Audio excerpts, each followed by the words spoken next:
आया मुई न मन मुआ, मरी मरी गया शरीर। आशा तृष्णा ना मुई, यो कह गए कबीर। मित्रों, आज एक आपको हम कथा सुनाएंगे कि मनुष्य पारिवारिक मोह जाल में फंसकर ऐसा हो जाता है कि उसे कुछ सूझता ही नहीं है। भगवान को पाना चाहता है, लेकिन माया में इतना फंसा हुआ है कि भगवान के यहां जाना ही नहीं चाहता है। तो आइए एक कथा सुनाते हैं कि एक संत कोई सेठ जी के पास आए। सेठ जी ने संत की बहुत आप भगत की। संत जी उनकी सेवा से प्रसन्न होकर कहा कि अगर आप सेठ जी चाहते हैं तो मैं आपको भगवान से मिलवा देता हूं। सेठ जी ने कहा, महाराज, मैं भगवान से मिलना तो चाहता हूं, पर अभी भी मेरा बेटा छोटा है। वह कुछ बड़ा हो जाएगा तब मैं आपके साथ चलूंगा।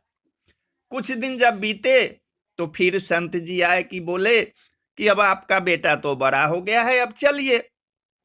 तो सेठ जी बोले कि महाराज, उसकी सगाई हो गई है, उसका विवाह हो जाता है, घर में बहू आ जाती है, तब मैं आपके साथ जरूर चलूंगा। संत जी 3-4 साल के बाद फिर सेठ जी के पास आए। बहू आंगन में घूम रही थी तो संत जी बोले कि सेठ जी अब तो चलिए। सेठ जी ने कहा कि महाराज, मेरी बहू को बालक होने वाला है। मेरे मन में कामना रह जाएगी कि मैंने पोते का मुंह नहीं देखा, एक बार पोता हो जाए तब चलेंगे। संत जी जब आए तब तक सेठ जी की मृत्यु हो चुकी थी। ध्यान लगाकर संत जी ने देखा तो वह सेठ एक बैल बन चुका था और बैल बनकर सामान ढो रहा था। संत जी बैल के कान में बोले कि अब तो आप बैल हो गए, अब भी तो चलकर भगवान से मिल ले। सेठ जी ने कहा कि मैं इस दुकान का बहुत काम कर देता हूं, मैं न रहूंगा तो मेरा लड़का कोई और बैल रखेगा, वह खाएगा ज्यादा और काम कम करेगा, इसका नुकसान मेरे बेटे को हो जाएगा। संत जी जब कुछ दिनों के बाद आए तो बैल भी मर गया था। देखा कि वह सेठ कुत्ता बनकर उसके दरवाजे पर बैठा है।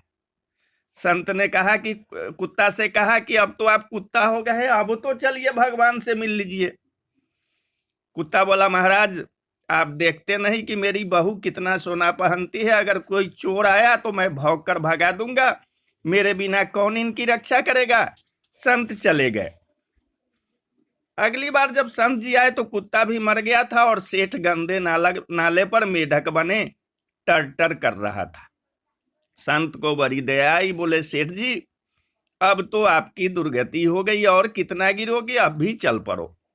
मेढक क्रोध से बोला, अरे महाराज, मैं यहाँ बैठकर अपने नाती पोतों को देखकर प्रसन्न हो जाता हूँ, और भी तो लोग हैं दुनिया में, आपको मैं ही मिला हूं भगवान से मिलवाने के लिए। जाओ महाराज, किसी और को ले जाओ, मुझे माफ करो। संत तो कृपालु थे, बार बार प्रयास करते रहे, पर उस सेठ की तरह दुनिया वाले भी भगवान से मिलने की बात तो करते हैं, लेकिन मिलना नहीं चाहते। तो बोलिए जय जय सिया राम, जय सिया राम।